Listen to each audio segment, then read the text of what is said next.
وعلیکم السلام ورحمۃ اللہ۔ آپ نے اس آیت کے بارے میں معنی اور مفہوم پوچھا ہے کہ اللہ تعالیٰ کا تو یہ ارشاد ہے وَأَنْتُمْ أَعْلَوْنَ إِن كُنتُم مُؤْمِنِينَ، تم سر بلند رہو گے اگر تم مومن بن جاؤ، اگر تم مومن ہو۔ لیکن بظاہر ہم دیکھتے ہیں کہ امریکہ سپر پاور ہے، اور مسلمانوں کے ساتھ کیا اللہ کا یہ وعدہ کیوں سچا ثابت نہیں ہو رہا ہے؟ تو میرے بھائیوں، اس کا جواب یہ ہے کہ یہ وعدہ عام وعدہ نہیں تھا، یہ مشروط وعدہ ہے کہ تم سر بلند رہو گے، تمہیں اقتدار ملے گا، تمہیں حکومت ملے گی، تمہیں خلافت دی جائے گی، ان کن تم مومنین، اگر تم مومن بن جاؤ۔ تو دیکھو، یہ قرآن اترا ہے آج سے تقریباً 1500 سال پہلے، اور صحابہ کرام کے سامنے جب یہ بات آئی تو انہوں نے مومن بن کے دکھایا، وہ مومن تھے،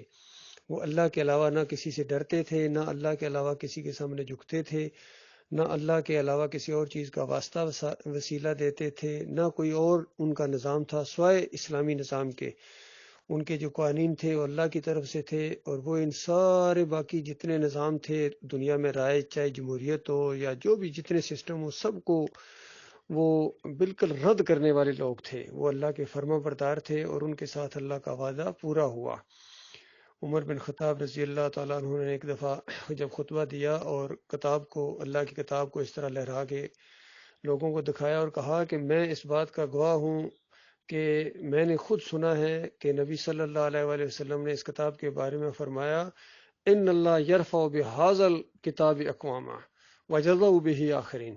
کہ اللہ تعالیٰ اس کتاب کے ذریعے قوموں کو اٹھاتا ہے، اس کو ماننے کی وجہ سے، اس کے تقاضے پورے کرنے کی وجہ سے، اس کتاب کے پیچھے چلنے کی وجہ سے، اور جو اس کو نہ مانے، اس کو پس پش ڈال دے، اس کو گراتا ہے۔ تو آج اصل میں پوری زمین کے اوپر خاص کر ان مسلمانوں نے اس اللہ کی کتاب کے ساتھ جتنا مذاق کیا ہے اور اس کو پس پش ڈالا ہے،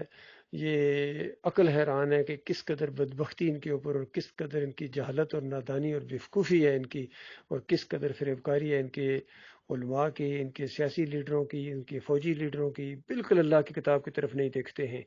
بالکل بظاہر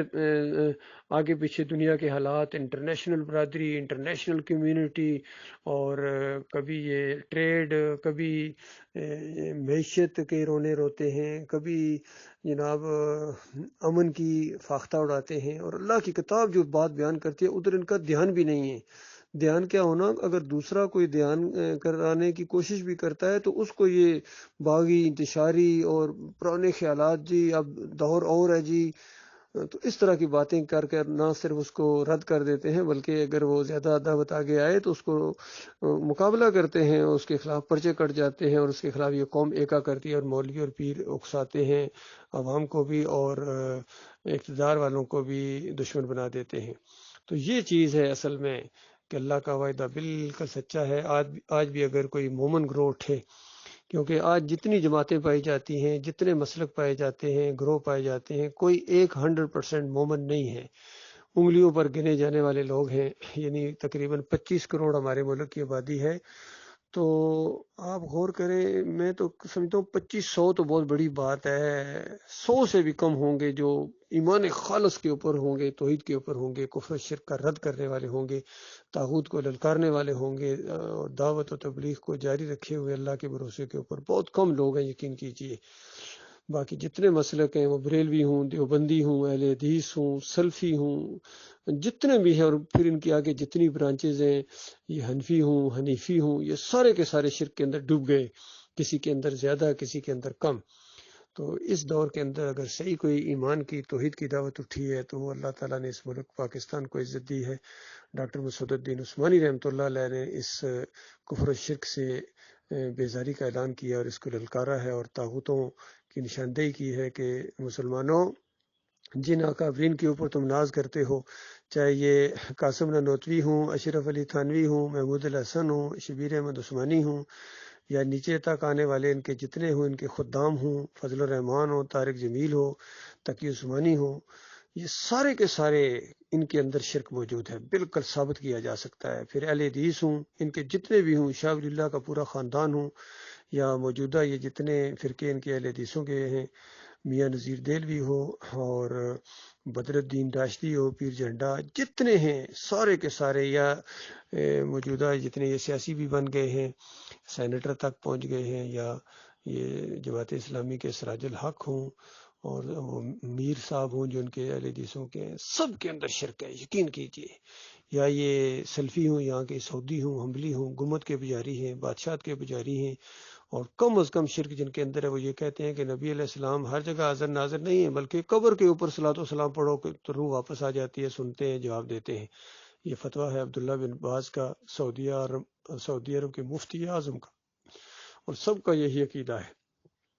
پھر اجرت کے اوپر سب کا اتفاق ہے، جتنے بھی مسالک پائے جاتے ہیں اذان دینے کی اجرت لیتے ہیں، دیتے ہیں۔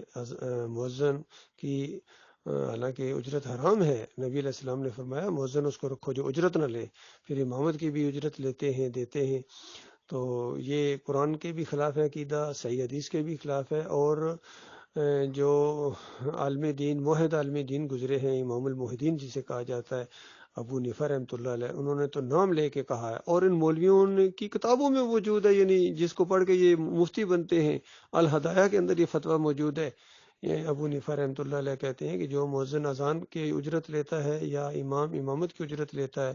یا کوئی مدرسے میں پڑھاتا ہے، عالم دین قرآن اور حدیث یا فقہ کی تعلیم دیتا ہے، اس کے پیسے لیتا ہے، یہ ناجائز لیتا ہے۔ اور ان کے شاگردوں نے کہا کہ ہمارے استاد نے یہ جو فتویٰ دیا ہے یہ ناجائز، اس طرح ناجائز اور حرام ہے جس طرح بازاری عورتیں لیتی ہیں، اندازہ لگاؤ۔ تو آج جتنے یہ مولوی پائے جاتے ہیں یا پیر پائے جاتے ہیں، ان کی جو اجرت ہے یہ تو بالکل دین کے خلاف ہے، حرام ہے، ناجائز ہے۔ پھر یہ مزاروں کے اوپر جو بیٹھے ہوئے ٹھگ، یہ مجاور بہت بڑے بدماش ہیں، یقین کیجئے ان کی بدماشی کا کوئی مقابلہ نہیں کر سکتا ہے آج کے دور کے اندر، بلکہ بڑے بڑے جنہوں نے تھوڑی سی ٹکر لینے کی کوشش کی انہوں نے بھی منہ کی کھائی، کیونکہ عوام ان کے ساتھ ہے عام طور کے اوپر۔ جب تک کوئی مومنوں کا گروہ سامنے نہیں آئے گا اور صحیح معنوں میں اسلامی نظام نہیں آئے گا، ان بدماشوں کی بدماشی چلتی رہے گی، یہ جمہوریت چلتی رہے گی، پیری مریدی چلتی رہے گی، صوفیزم چلتا رہے گا، قبر پرستی، عرس میلے چلتے رہیں گے، جب تک کوئی اللہ کے بندے نہیں آتے ہیں جو ایسے ہوں کہ صرف اللہ سے ڈریں اور اللہ کے علاوہ کسی اور سے نہ ڈریں، اور جنت کا شوق ان کا، اور اللہ کے راستے میں ملنے والی شہادت کی گویا وہ رو رو کے اللہ سے دعائیں مانگیں کہ مجھے مالک اپنے راستے میں شہید کر دے۔ تو اس طرح کے جو لوگ جب کبھی سامنے آئیں گے تب یہ کفر و شرک کا زور ٹوٹے گا، اور پھر اس وقت آپ کو پتہ چلے گا کہ اللہ کی اس آیت کا، چھوٹی سی آیت ہے، اس کا مطلب کیا ہے، وَأَنْتُمُ الْأَعْلَوْنَ إِن كُنتُم مُؤْمِنِينَ، تم سربلند رہو گے اگر تم مومن بن جاؤ۔ تو آج یہ مسلمانوں کے نوجوان ہیں، یہ سمجھتے ہیں ہم مومن بھی ہیں، لیکن سربلندی کی بجائے اور پستی کی طرف جاتا جا رہا ہے۔ تو شاید اللہ کا یہ وعدہ صرف تسلی دینے کے لیے تھا۔ تو ہمارا یہ کہنا ہے کہ یہ تسلی دینے کے لیے نہیں، یہ حقیقی وعدہ ہے، لیکن مشروط وعدہ ہے، یہ شرک کرنے والوں کے ساتھ نہیں ہے، یہ تو مخلص مومنوں کے ساتھ ہے، جو اللہ کے علاوہ کسی کو داتا نہ مانے، دستگیر نہ مانے، مشکل کشا نہ مانے، حاجت روا نہ مانے اللہ کے علاوہ کسی کو، اور ان کے واسطے وسیلے نہ دیں، ان کے رکوع اور سجدے نہ کریں، پیری مریدی نہ کریں، تعویذ گنڈا نہ کریں، جمہوریت کے سارے نظام کے اوپر تھوک دیں، اس کے رکھوالے بننے کی بجائے اس کی جڑیں اکھیڑ دیں، اس قبر پرستی کی اور اس سے شرک کی۔ ان کے ساتھ اللہ کا وعدہ ہے کہ اللہ تعالیٰ کے فرشتے آئیں گے، جب کبھی کفر و شرک کے ساتھ ان کی جنگ ہوگی۔ ابھی تو بڑا دعوتی دور ہے، کھل کے دعوت دی جائے، توحید کی دعوت دی جائے، رد شرک کیا جائے، طاغوتوں کی نشاندہی کی جائے، پوری طرح نام لے کے، انگلی رکھ کے، تب لوگوں کو پتہ چلے گا ایمان کیا ہے اور شرک کیا ہے۔ اللہ تعالیٰ غور و فکر کرنے کی توفیق عطا فرمائے۔